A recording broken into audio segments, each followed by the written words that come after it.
This is the city from which Germany has been governed since the Bismarck era. For 12 years, Berlin was the capital of the Third Reich. Buildings constructed by the Nazis can still be found in the city today. Though Hitler wasn't fond of Berlin, he did succeed in leaving a lasting impression on its cityscape. Relics from the National Socialist past turn up in unusual places. Hitler's aim was to transform Berlin into the future world capital of Germania.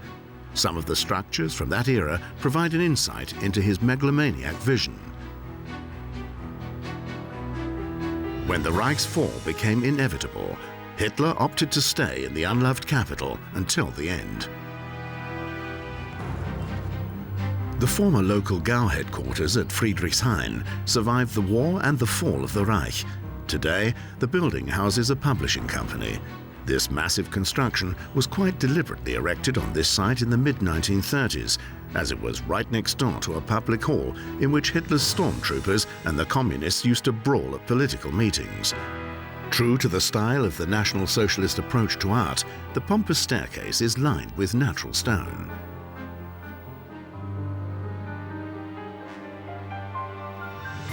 Even though Gauleiter Josef Goebbels was rarely seen here, the building's purpose was to keep the memory of the Nazi victory alive in Red Berlin. On Hitler's orders, Goebbels came to the capital of the Weimar Republic on the 9th of November 1926 with the mission to make the quarreling party members see reason. Within a few years, the talented propagandist transformed the radical splinter group into a powerful organization.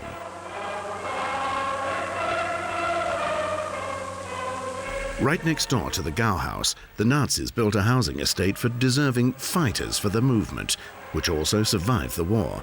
In honor of the Gauleiter, it was named Goebbels Heimstätte, or Goebbels Homestead. Berlin-based journalist Sven Felix Kellerhoff has been investigating the history of these well-preserved buildings for a long time. Many of his publications deal with the city's National Socialist past. The strategy of Josef Goebbels when he became the new Gauleiter can be summed up in a single word: provocation. He would deliberately send his stormtroopers to march across working-class areas, accepting the fact that many of his own people would get injured or even killed in the fighting, because he only had one goal. He wanted publicity, wanted to be noticed. His aim was to spread the notion in the German public that the communists were preparing for civil war and a revolution, so that he and the National Socialists would then appear as the saviors of the nation. And evidently, his strategy worked. From the party headquarters at Wilhelmsplatz, Gauleiter Goebbels resolutely paved his Führer's way to power in Berlin.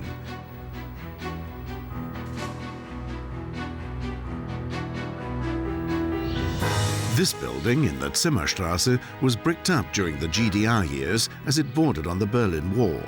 Up until the end of the war, it housed one of the head offices of Goebbels' propaganda instruments. It was the seat of the party newspapers Völkischer Beobachter and Angriff.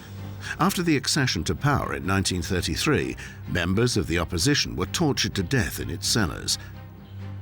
Yet the building marks an even more important event in the history of Hitler's Berlin. In 1927, the Führer gave his first official speech in the German capital in a dance club named Clou in this courtyard. As Hitler was banned from speaking publicly for many years, he gave his first speeches in Berlin at private meetings. After the ban was lifted, he would soon fill larger halls, such as the Neue Welt and the Sportpalast, with people willing to listen to his inflammatory anti-Semitic speeches. Despite his success, Hitler sustained a love-hate relationship with Berlin for the rest of his life. He didn't like big cities. He rejected this way of life because he felt it was Jewish modernistic. However, he knew that ultimately the only way to power in Germany was by conquering the cities, and in particular by conquering the Reich's capital. On the 30th of January 1933, Hitler left his abode in Berlin, the Hotel Kaiserhof, to take over the government. The restrictions of the Treaty of Versailles, the world economic crisis and unemployment drove many voters to the Nazi Party.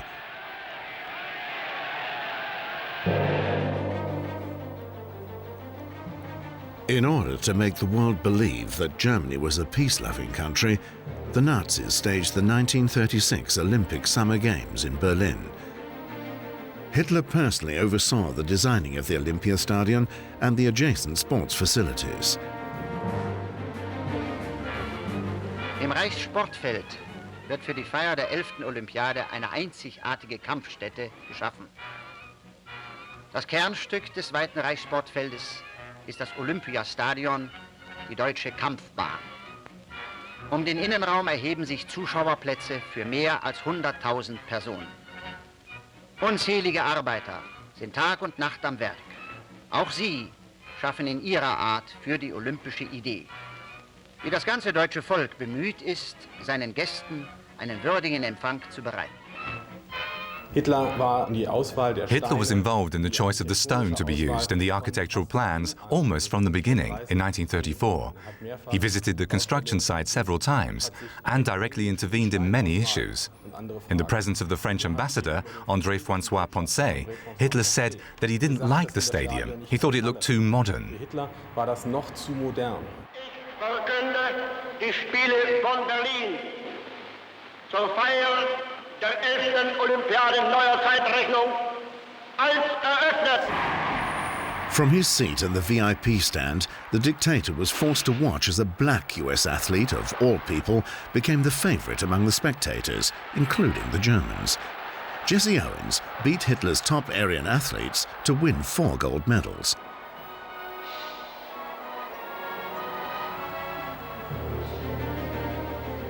Nearly 4,000 athletes from 49 nations took part in the Games. Most male contestants were housed in the Olympic Village in Döberitz near Berlin. Today the complex stands empty. The area is fenced and the windows of the small houses are boarded up. Back in 1936, the Olympic Village was proudly presented in propaganda films. Foreign journalists were obviously impressed too. The world would be a happier place, Wrote the correspondent of the British Observer, if the youth of all nations could be brought together in this way more frequently. The Second World War shattered this vision. After the end of the Games, the complex was used by the Wehrmacht until the Red Army occupied the area in 1945. Since the departure of the Soviet troops in 1992, the buildings have been empty, scarcely protected from the elements. Little remains of the time when the novel medium of television transmitted live from the Games and the Olympic Village. Der aktuelle Bilddienst des Fernsehsenders Paul Nipkow lädt Sie heute ein zu einem Streifzug durch das olympische Dorf. Nun durch das Tor, vorbei am Pförtner und nun sind wir drin. Auf dem viel gelästerten märkischen Sand ist ein kleines Paradies entstanden. Die deutsche Wehrmacht hat es erbaut. Hier ein paar Aktive vor dem Hause Dessau. Wundervoll passen sich die Häuser der Landschaft an und sie sind auch herrlich, massiv und fest gebaut. Es muss ein wundervolles Wohnen sein. Und immer dabei ein Junge vom Olympischen Ehrendienst. Und hier ein amerikanisches Superschwergewicht.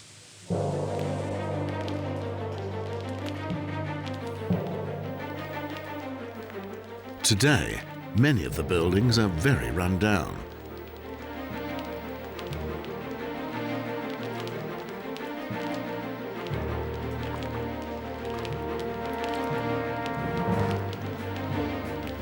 So far, no one has thought of a way to put this extensive site to good use.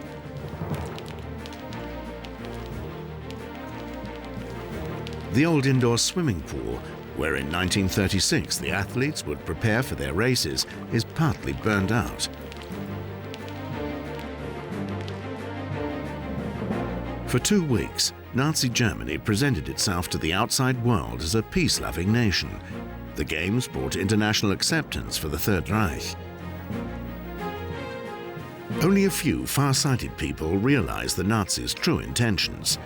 The Jewish novelist Victor Klemperer, for instance, wrote in his diary, It is continuously drummed into Germans as well as visitors that what one sees here is the upswing, the blossoming, the new spirit, the unity, the glory and the splendor, and naturally also the peaceful spirit of the Third Reich that affectionately embraces the whole world. The chants and the persecution of the Jews are all forbidden, and the offensive articles have disappeared from the newspapers for the duration of the Olympiad, until the 16th of August. The less peace-loving face of the new Germany manifested itself at the huge Olympic Tower at the western end of the Reich sports field. It was here that a solemn commemorative service took place for the students who, in 1914, supposedly threw themselves into the machine gun fire of their enemies in Langemarck, Belgium, defying death, an ominous warning for what would happen here later in April 1945. Yet at first, after the end of the Olympic Games, the area was frequently used as a marching ground for National Socialist propaganda functions. It was mainly young people who were impressed by the mystic pomp of the Nazis. Television journalist Reinhard Appel took part in many mass marches in the presence of the dictator in the Olympic Park when he was a boy. Being in the Hitler Youth, we would often get orders to applaud or shout Heil at large-scale events. And I was one of those who was supposed to shout Heil. It was 1938, I remember, and there was a celebration for the Hitler Youth, and the whole Reich sports field was full of boys.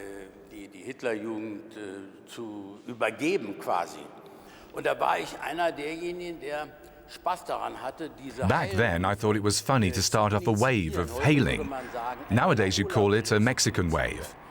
So I would start yelling, Heil, and was very pleased when the entire stadium would respond and follow suit, until I was noticed by a Hitler Youth leader and was thrown out for improper behavior.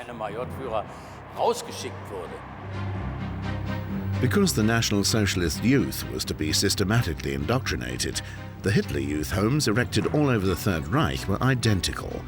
A prototype can still be seen today in the northern outskirts of Berlin.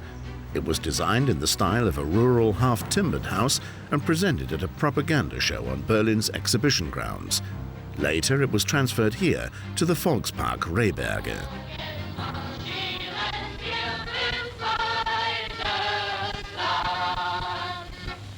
Physical fitness was paramount for National Socialist youths. Military training began at a very early age. The Hitler Youth homes served the purpose of controlling the boys' spare time.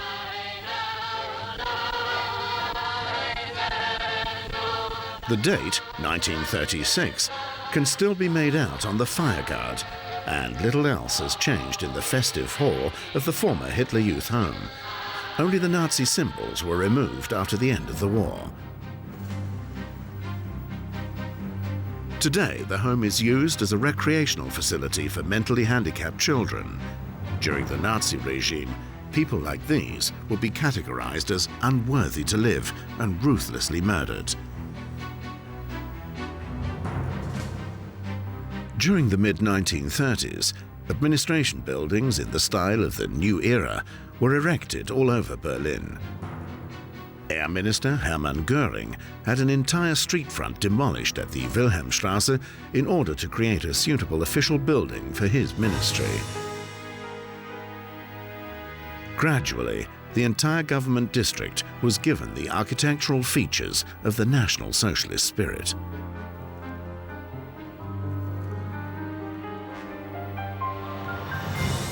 In the west of Berlin, at Fähr-Berliner Platz, a monumental complex of office buildings constructed during the Third Reich has survived to this day. The Rudolf Karstadt Corporation built its head office in Berlin right across from the Nordstern life insurance complex. It was decorated with National Socialist art, scenes from the working life of the community of the people. The total Führer state had become a reality and had found visible expression in the architecture.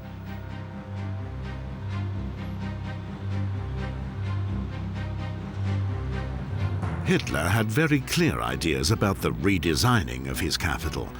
Berlin was to become the symbol of Germany's international standing. His plans covered over half of the urban area. In 1938, the Victory Column, the symbol of the capitulation of France in 1871, was relocated from its position in front of the Reichstag to the newly constructed east-west axis. This connecting route was built by Albert Speer, the Inspector General of Construction for the redesigning of the Reich's capital, and still dominates Berlin today. 5 road intersections form the so-called Great Star.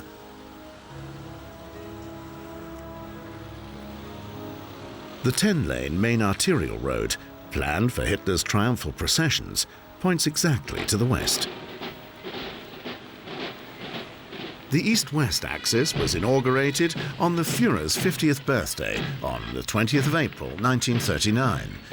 In the years that followed, military parades were frequently held here. This footage shows the Legion Condor after its return from the Spanish Civil War. The street lamps on the east-west axis were designed by Albert Speer himself. They still flank part of the thoroughfare. Even beyond the government district, administrative buildings in the Reich's capital were also constructed in the architectural style of National Socialism. The tax office for the borough of Charlottenburg, for example, was moved into a representative monumental building in 1939. The eagle relief above the main entrance is still intact. Only the swastika was removed after 1945.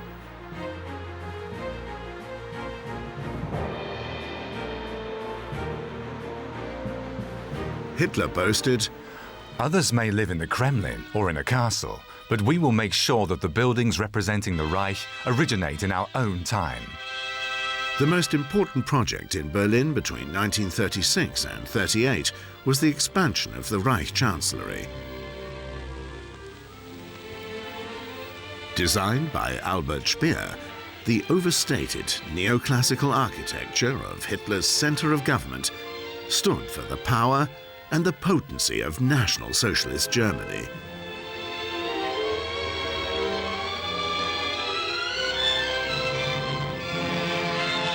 Its monumental dimensions were to dwarf the old buildings from the Kaiser era. Director Leni Riefenstahl and her camera were there when workers put the finishing touches on Hitler's new Chancellery of the Reich.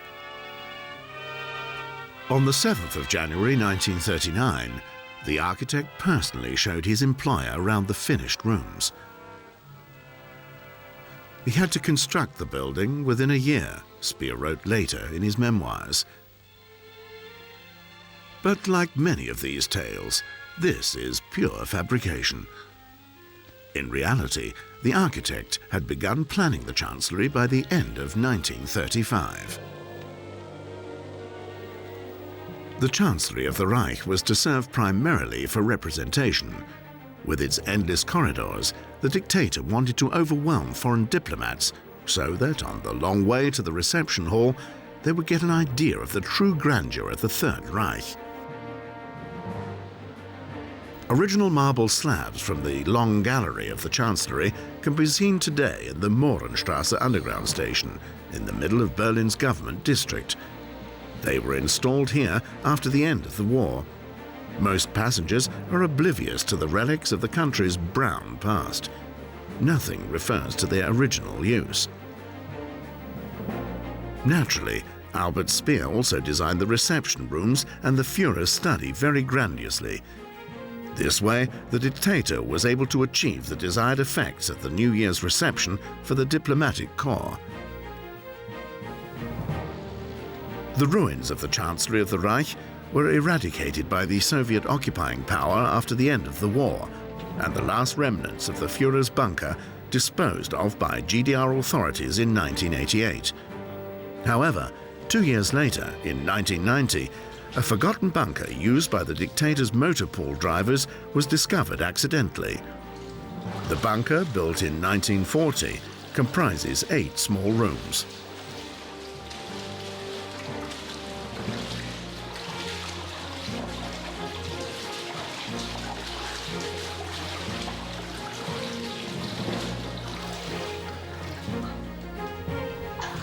The rooms were used by the SS escort commandos of the Adolf Hitler bodyguard regiment. It seems that during the last days of the war, SS soldiers had barricaded themselves here. This entire corner was full of stored ammunition. Infantry ammunition, hand grenades, bazookas, rifles, pistols. We therefore assumed that this room was the changing room and served as the arms depot at the same time.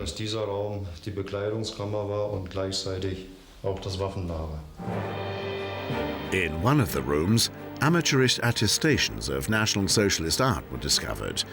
Enormous wall paintings glorifying the heroic service of SS soldiers. After the archaeological survey, the bunker was closed off again.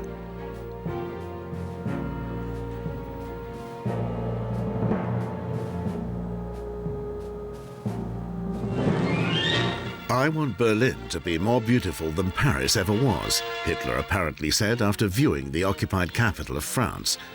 The megalomania of the dictator in designing the new Berlin knew no bounds. More and more new sketches and drafts were created on the drawing tables of the Inspector General of Construction for the Reich's capital.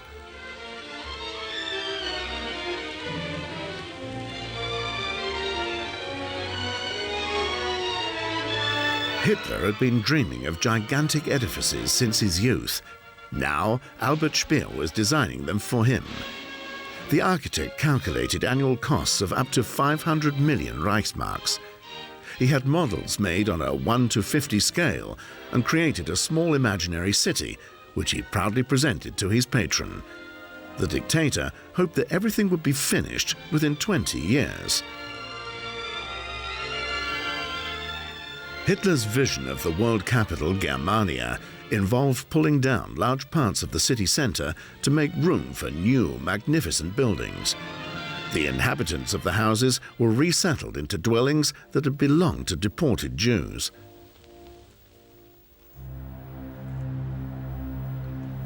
However, the architect and his assistants were not sure whether the grand plans to build Germania were technically feasible. They were concerned that, after all, they might remain a vision. Would Berlin's underground be strong enough to bear the enormous loads of stone and concrete? The experts were asking themselves. To test this, they had an immense, odd-looking concrete cylinder built, which still stands today in the Tempelhof district. Due to its unusual shape, the locals have nicknamed it Pilz, the mushroom.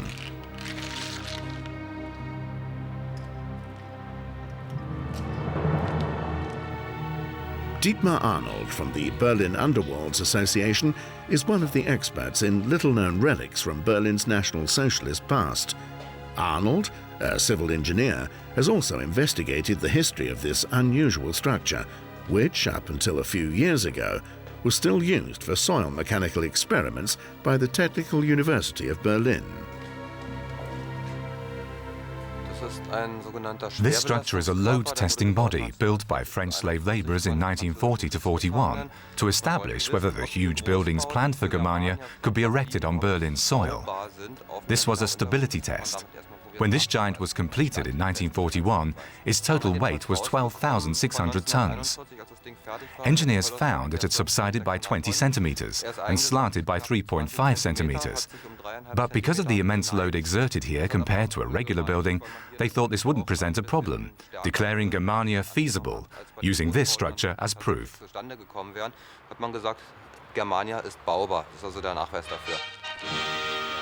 A model made for Hitler demonstrated how the north-south axis, starting from the gigantic Südbahnhof station, would pass a 117-meter tall triumphal arch and end at the monstrous domed Volkshalle.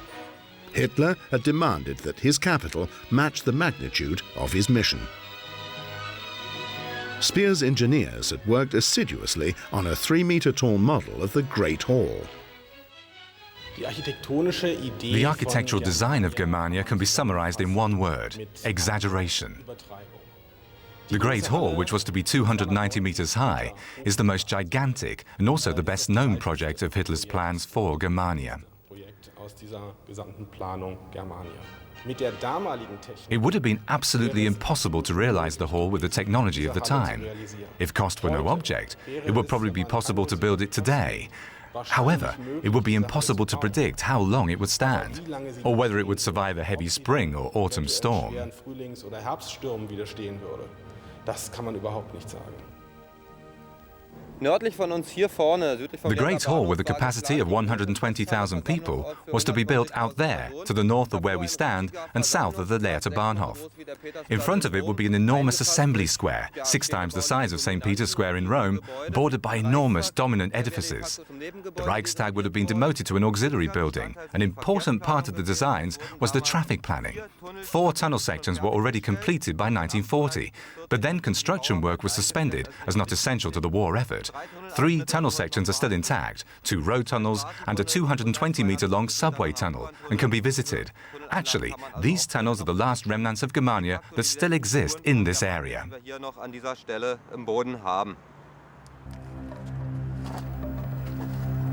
Somewhere in the Tiergarten is the carefully concealed entrance to one of the 2 road tunnels.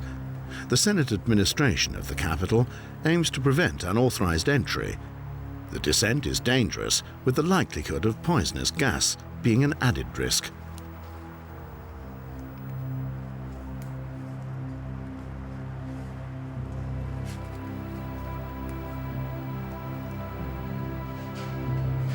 At the moment, the air is clear. Dietmar Arnold can describe the construction on site.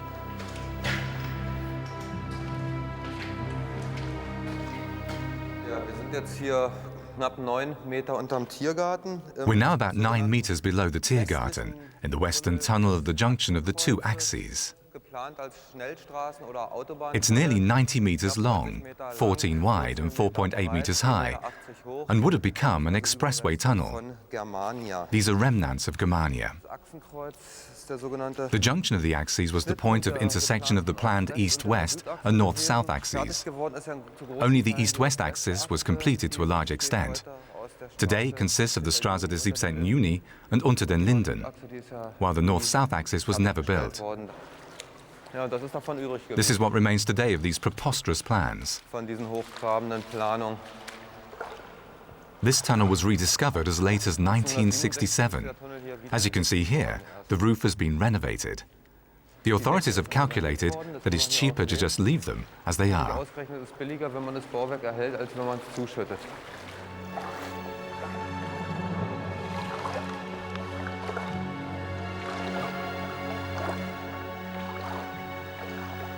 Cars never drove through this tunnel. At some point during the war, a partition was evidently erected. Armament production is said to have been relocated here to escape the bomb hazard. All that remains of it now is a rusty lamp.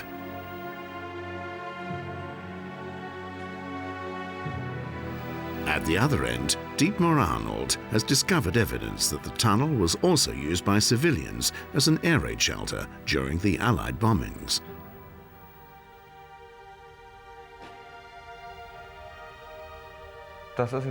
This is the access staircase where people used to enter. What I think is particularly interesting is the extent of wear on the rungs. It shows that masses of people must have used them to get into the tunnel. In fact, this staircase could have been used by the civil air defense.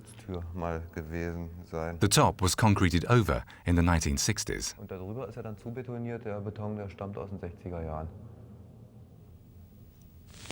Im Befehlsstand der Luftverteidigung Berlin.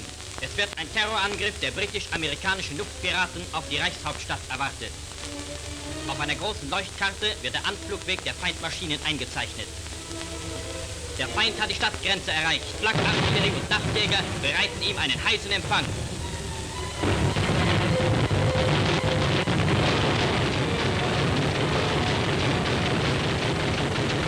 Abschuss! Newsreels have been calling on the people to put up fanatical resistance since the beginning of the Allied air raids. The propaganda films were made in the ministry of Joseph Goebbels, not far from the Chancellery. The Minister for Propaganda, a fanatic acolyte of Hitler's, had this representative official building constructed in the mid-1930s. From here, he exercised total control over public opinion in the Third Reich, leaving nothing to chance.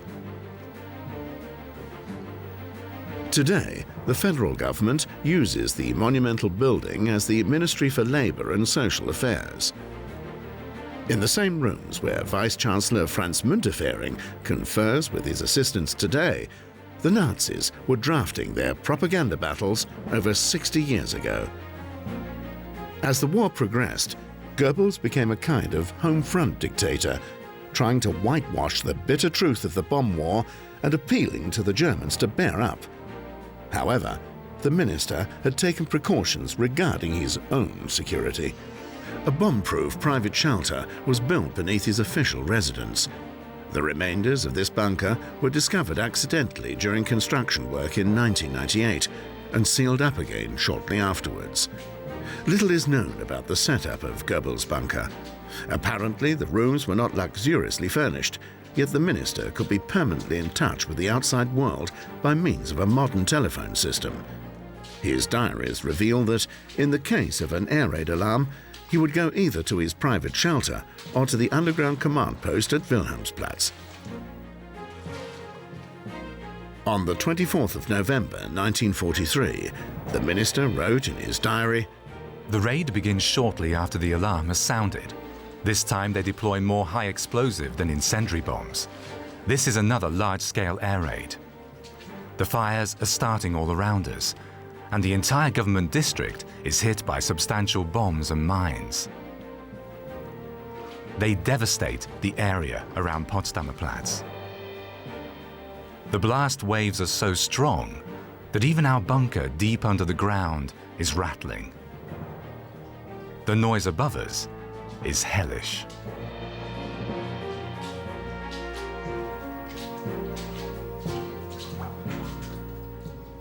Later on, he continues, "When I look around Wilhelmsplatz after the raid, the grim impressions of the night before are confirmed."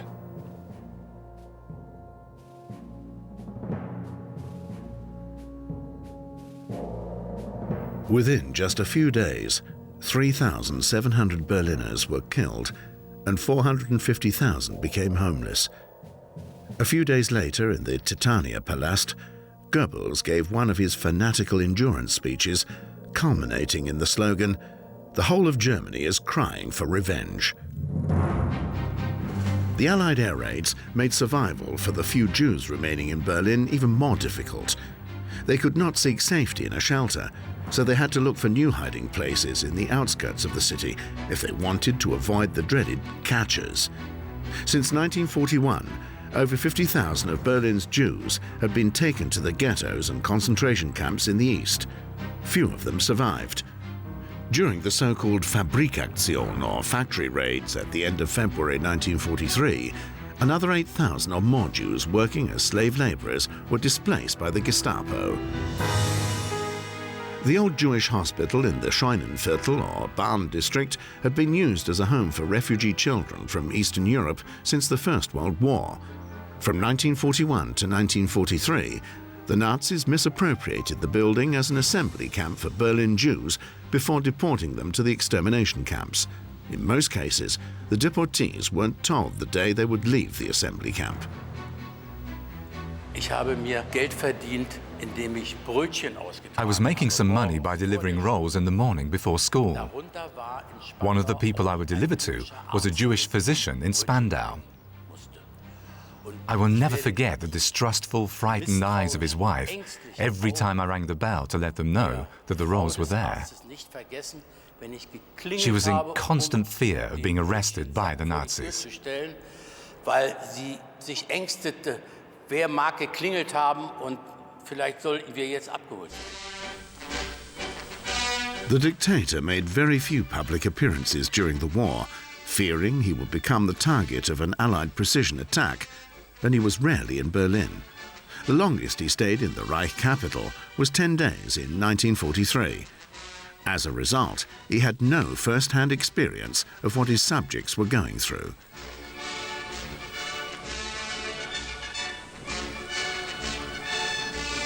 Adolf Hitler was in Berlin in the autumn of 1940 during several relatively minor air raids. By chance, or what Adolf Hitler would have called premonition, he happened not to be in Berlin during any of the heavy raids from the beginning of 1941 to the autumn of 1944.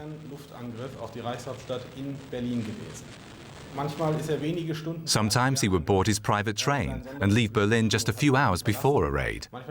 Sometimes he didn't come to Berlin for several months. In any case, Hitler never visited any of the areas hit. He left that to his propaganda minister, Joseph Goebbels. In February 1944, Goebbels wrote in his diary, "The Führer has expressed very warm words for the composure of Berlin's population. He stresses that Berlin has truly become the Reich's capital during the air raids of the previous months. The bravery of Berlin's citizens demonstrated during the attacks was not thought possible in large parts of the German nation and in the entire world." Still, Nazi leaders were looking into improved protection measures for the citizens from the bombs so as to keep up their resolve on the home front. More and more residential buildings were hit or destroyed in a firestorm by the Allied high-explosive or incendiary bombs. A result of these deliberations can be seen in a forest 100 kilometers north of Berlin. Odd-looking shelter constructions on the grounds of the former secret Luftwaffe test site in Rechtlin. The locals have named them White Houses. Documents of the time provide information concerning the purpose of the mysterious shelters. According to them, incendiary bombs were tested on these towers in July and August 1943. The documents refer to a Berlin borough, so these buildings may have been model houses for Hitler's capital, Germania, which were tested here to see just how bomb-proof they were.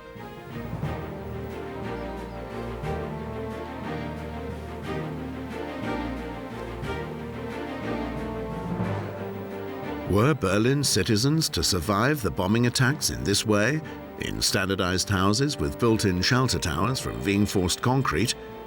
There is no clear answer to this question. The results of the bombing tests on these prototypes are also unknown.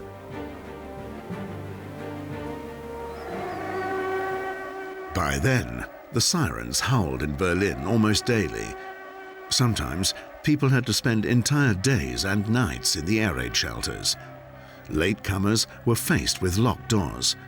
Going in and out of shelters became everyday routine for many Berliners, including the staff and patients of the city's hospitals. At the former Humboldt Hospital on Teichstrasse, one of these bomb-proof shelters is open to visitors. It was built in the vicinity of the main building in 1942 and served as an operation shelter, Type A.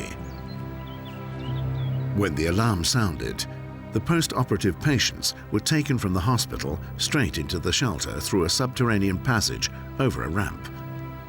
Behind the protection of heavy iron gates and thick reinforced concrete, the doctors could even perform complicated surgical operations. Filter systems protected physicians, nurses, and patients from poisonous gases. Today, this relic from Hitler's Berlin is supervised by the Berlin Underworlds Association. Patients had to be operated on during the bombing attacks too.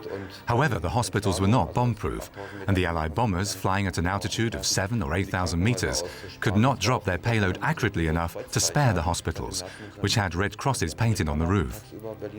From March 1944 onwards, when the Americans started to bomb Berlin during the day, operations were always performed in the shelters. As far as the equipment was available, nearly all hospitals moved their operating rooms into the shelters simply for safety reasons. Altogether, we had 28 operation shelters in Berlin. Every major hospital had one or two. The fact that this one is so well preserved is actually just a historical coincidence. It was used for many years as a storage facility for the Senate, until our association took this shelter under our wing 1.5 years ago. Now we're gradually restoring it. Fittings and surgical instruments from the time were collected from all around Germany in order to outfit the shelter as accurately in every detail as possible.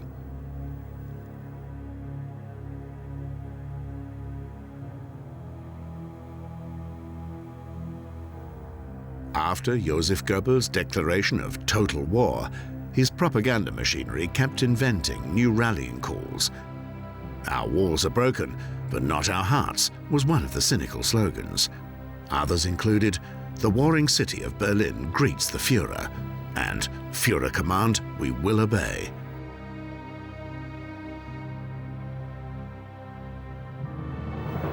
Despite the precautions the Nazis had taken, Berlin city centre was also heavily hit by bombs several times. On Hitler's orders, 3 enormous anti-aircraft towers had been hurriedly erected for the protection of the government district. The remains of one of these flak towers can still be found today at Humboldthain, north of the city centre. The reinforced concrete giant was only partly destroyed when the victors tried to demolish it. A few years ago, the Berlin Underworlds Association was granted permission to open the existing entrances and explore the tower's interior. Tons of rubble were removed from the ruin before a first inspection of the bizarre bunker system became possible.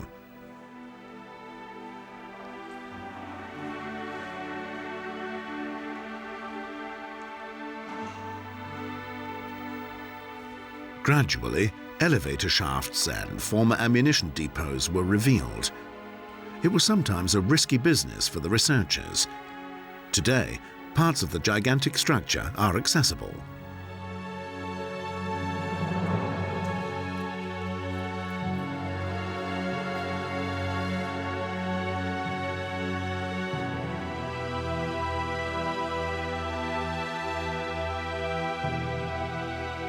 The structure was shaken by the blasting attempts of the Allies after the war.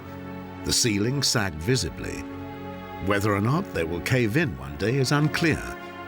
When put into service in 1942, the Flak Tower was classified as indestructible, and this is obviously still true today, if only partly.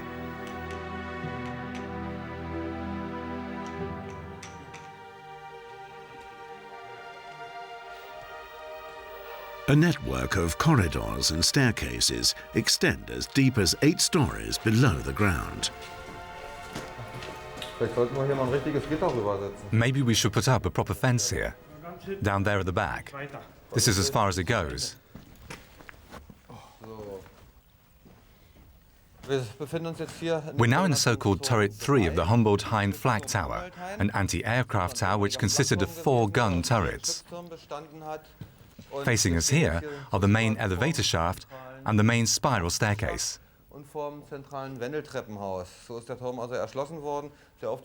The elevator shaft went from the ground floor to the 4th floor. The stairs went another floor up to the 5th floor. The stairwell was actually only used by the garrison until 1943, when the civilian population was permitted to use it for seating because there weren't enough bunker facilities in Berlin. What you can see here are the effects of the blastings. The entire stairwell has caved in, except for the area between the 5th and the 4th floor, and there are huge chunks of reinforced concrete still hanging from the walls. So it's extremely dangerous to venture down there, because in some parts, these chunks, which weigh tons, could come loose at any time, something you definitely want to avoid.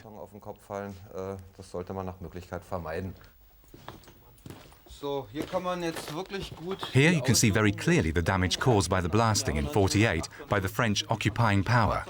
We're in the French sector here. As we know, Germany was to be demilitarized and bunkers were considered military structures. The French detonated 3 charges in total. The first had no effect whatsoever. The second destroyed only parts of the bunker, and only after the 3rd charge did the rear end cave in. It collapsed like a house of cards. By the way, the Soviets and the Brits had the same problems with the flak towers in their sectors. They were difficult to demolish because of the vast amounts of concrete used. The huge concrete towers offered protection for up to 30,000 people, but also for valuable museum pieces during the Allied air raids. Even some armament production was relocated here. In the end, their heavy anti-aircraft guns were not enough to prevent the fall of Berlin.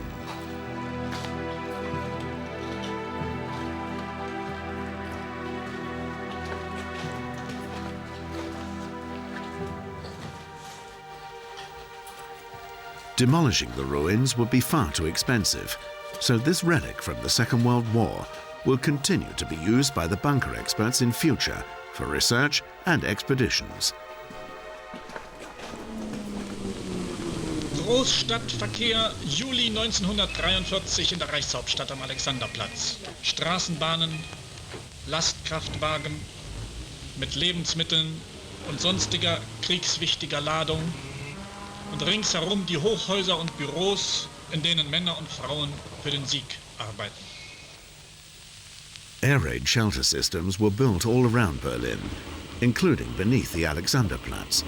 A television film of the time about market gardening in the city centre unintentionally shows the ventilation shafts of the subterranean bunker system.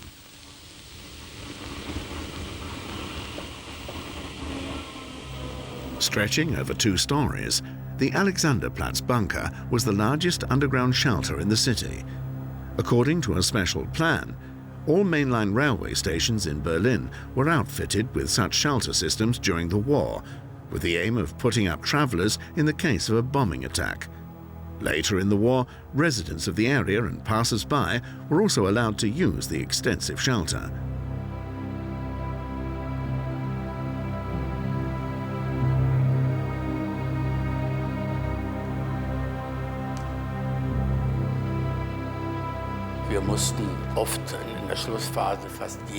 During the final stages of the war, we had to go into the air raid shelter almost every day. By then, the war had arrived in Berlin with the bombing attacks. I remember spending many nights in the shelter. I also remember that during an event organized by the Hitler Youth, we had to go into a shelter. But because I didn't want to, I ran away and walked along the Heerstraße towards home, while the air raid was in full swing. I could see the bombers dropping their load, but I wasn't scared. I walked for over an hour from Unter den Linden all the way to Spandau, and somehow I got home unharmed.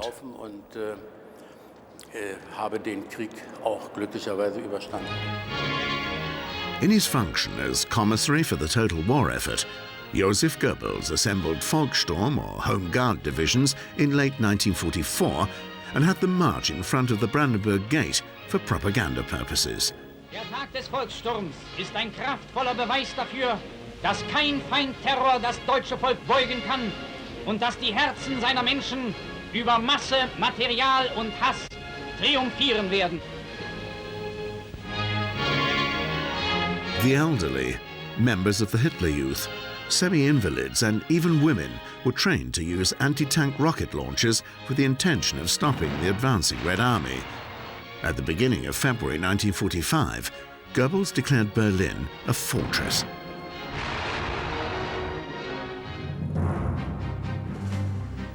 Adolf Hitler had his final appearance on the newsreel of the 20th of March. The Führer decorated Hitler Youth boys who had fought Soviet units with their bazookas. Shortly before the end, even the last underage reserves were mobilized and mercilessly annihilated in street fighting.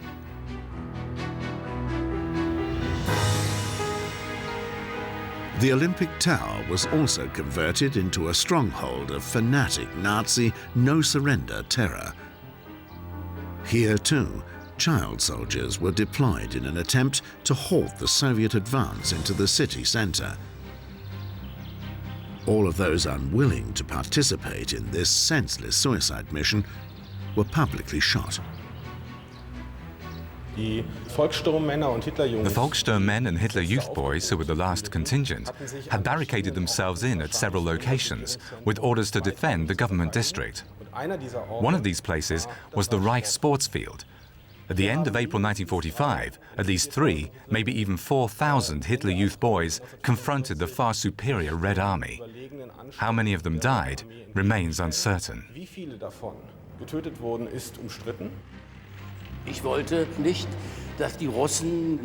I didn't want the Russians to capture Berlin, so I wanted to defend the city at any cost. Better dead than a slave was one of the slogans they had hammered into us. Self-sacrifice is an heroic deed. I honestly admit that I was quite prepared to sacrifice myself because this was how I was brought up, to defend the fatherland by all means, even accepting death.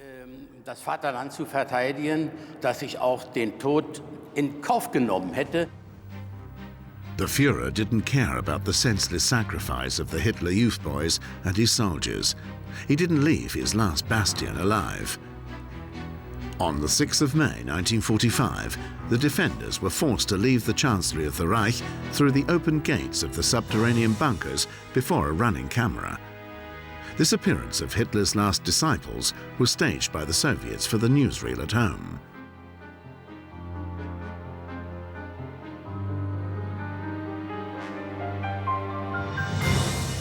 The curious victors wandered across the heavily damaged seat of government of the dictator.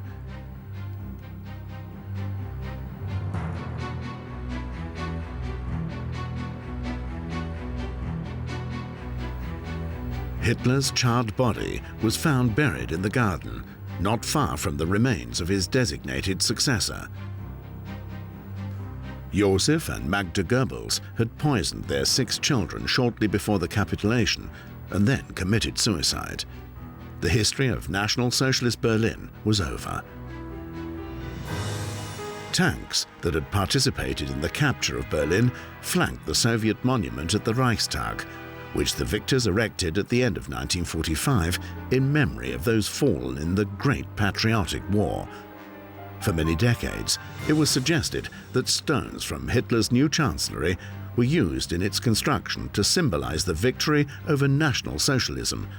But this is probably just a propagandistic legend that helped to seal the fall of Hitler's Berlin.